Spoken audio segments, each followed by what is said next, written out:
Hola amigos, hola amigas, welcome, bienvenido, croeso y salam, welcome to the channel, y'all, Chesh and Yank Shumash. So I thought today we would have a little bit of fun with this Corgi Vanguards, kind of like a mix between, I like cars, I like vacuums. So I thought, well, let's combine the both. I've had this for ages, and I have been itching to show you guys. This is the Morris Minor Van 143 scale, automatic, probably like 2 speeds. Look at that. Doesn't that look gorgeous? Let's just check it out. Let's have a look.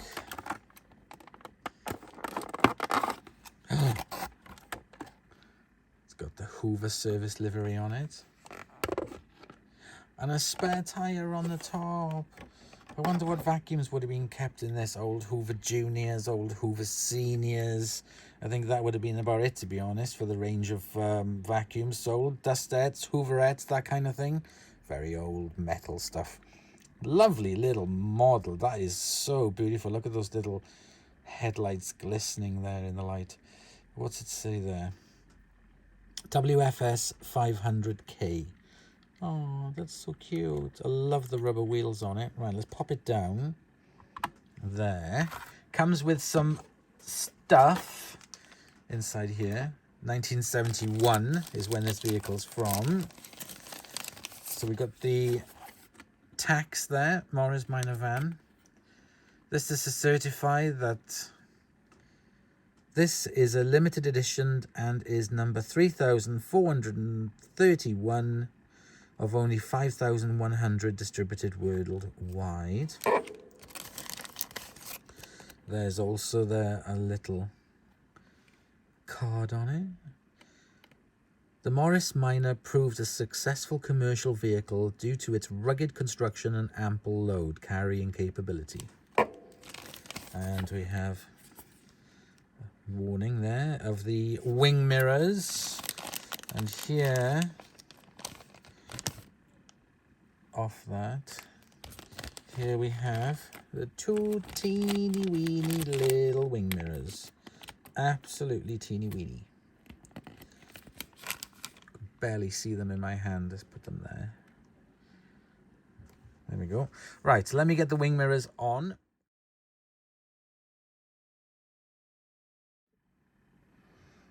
Unfortunately, one of the wing mirrors was broken, and I can't get it back on. With gluing it, it looks a bit odd, so I'm just going to leave it as it is for now. Deal with it later. Get rid of the mess.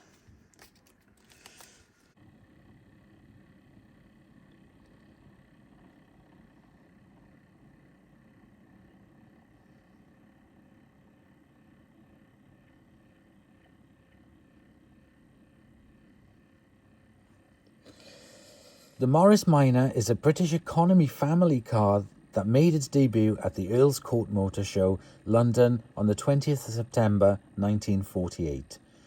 Designed under the leadership of Alec Isagonis, more than 1.6 million were manufactured between 1948 and 1972 in 3 series.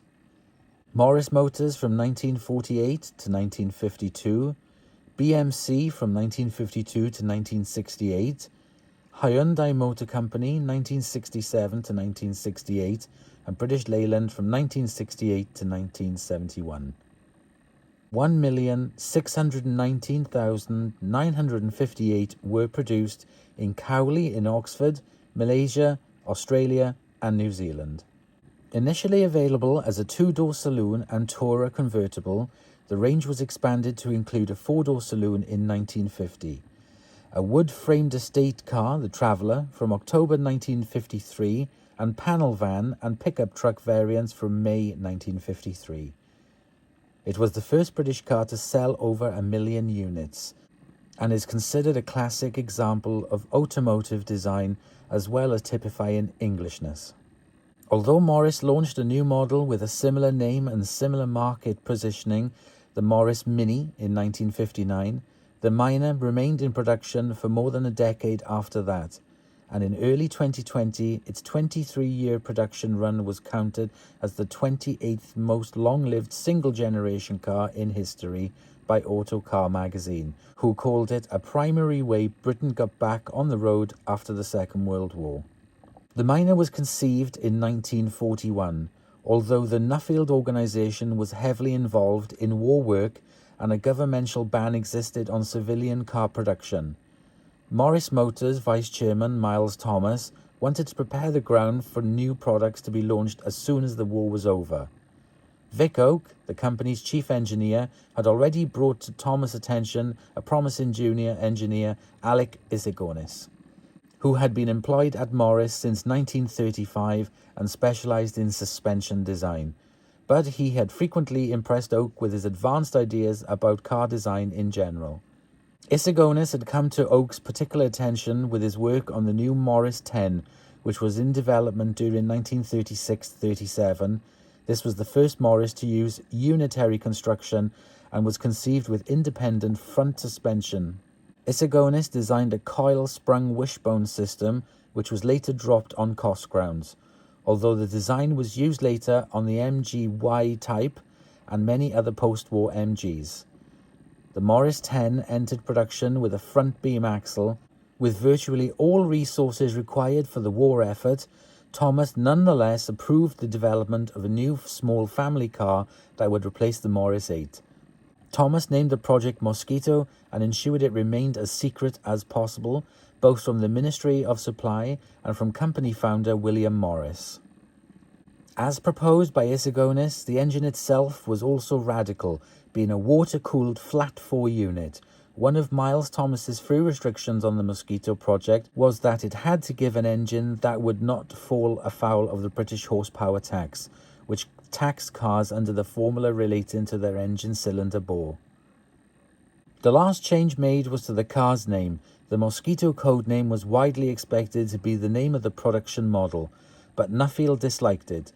Also, Isigonis' last-minute size increase and the fitment of the larger-than-planned side-valve engine needed to be considered. While still a small car, the new Morris was no longer the ultra-compact economy car that it had been on the drawing board. The new Morris Minor was launched at the British Motor Show at Earl's Court in London in 1948. The original range consisted solely of a two-door saloon or two-door tourer with a 918cc engine and starting price at £358. At the same show, Morris also launched the new Morris Oxford and Morris 6 models, plus Worsley variants of the both cars, which were scaled-up versions of the new Minor, incorporating all the same features and design with Isigonis input under Oak's supervision. Thus, Isigonis' ideas and design principles underpinned the complete post-war Morris and Wolseley car ranges, although not the same extent that Miles Thomas had initially proposed. During the life of the Minor 1000 model, production declined, as the Mini 1100, 1300 had become BMC's best-selling models for the mid-1960s. The last convertible Tourer was manufactured on the 18th of August 1969, and the final saloon model was built on November the 12th, 1970. Production of the more practical traveller and commercial version ceased in April 1971. According to Newell, 1993, 1.6 million Minors were made in total, and Wainwright, 2008, even claims that 1,619,857 Minors of all variants were ultimately sold. Overseas production, in the form of a CKD kit assembly, continued in New Zealand until 1974. The last new Morris Minor, a four-door blue saloon, was assembled at the Britain's Group, Dublin, in 1975. The same year, British Leyland ordered the company to cease assembly of their vehicles for the Irish market. In November 2020, on the 50th anniversary of the last saloon produced, it was announced that the final Morris Minor saloon ever made had been fully restored by the Morris Minor Owners Club in Derby. The Minor was officially replaced on the Cowley production lines by the Morris Marina, which was developed primarily in response to Ford's top-selling and in many respects conservatively engineered Escort. Closed van and open flatbed pickup versions of the Minor were built from 1953 until the end of production. They were designed for commercial use with small businesses, although many were also used by larger corporations. Van versions were popular with the General Post Office, the early versions of these to around 1956, having rubber front wings to cope with sometimes unforgiving busy situations in which they were expected to work. Both the van and the pickup differed from the construction of the saloon and traveller variants by having separate chassis. They also differed in details such as telescopic rear dampers, stiffer rear leaf springs, and lower ratio differentials to cope with heavier loads. The commercial versions were initially marketed as the Morris quarter-ton van and pickup, with a Series 3 designation applied from 1956. The names Morris 6 CWT van and pickup were used following the introduction of the 1098cc engine in 1962.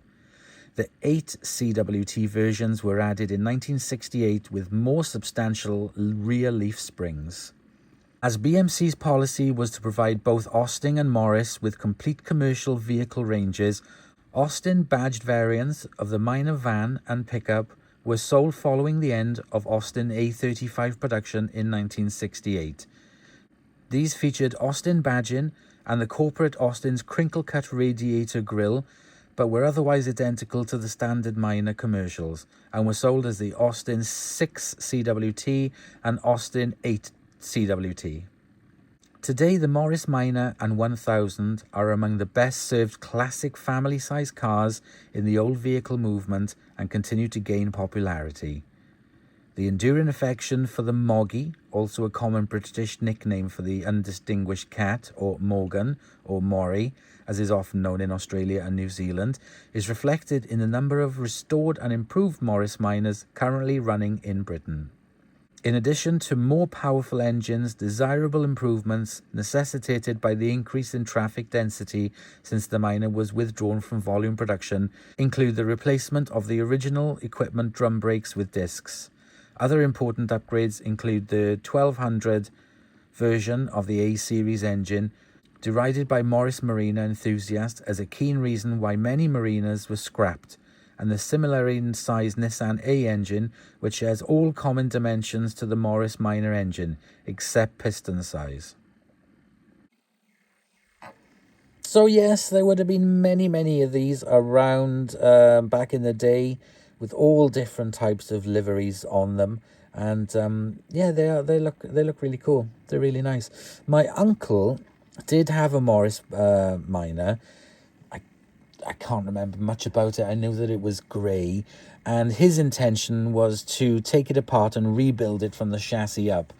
But unfortunately, it got dismantled, never got put back together, and then the whole thing was then sold to someone who was going to continue the project a few years later. But he'd made great advances on it, like it had stripped down to the chassis, and he'd restored the chassis and painted it and everything, but that is about as far as it got, which was a big shame. He lost interest in it, but you never know, maybe it's still around somewhere, fully restored now, who knows. But there we go, guys. Thought I'd do a little video on this. I thought it was fun to do the Morris Minor, which is, you know, a big part of the British car industry's history, and combine it then because it's got the Hoover service livery on it as well, which I find is fantastic. So I hope you've enjoyed. Thank you very much for watching. Lovely car, and I will see you in the next episode. Bye, y'all.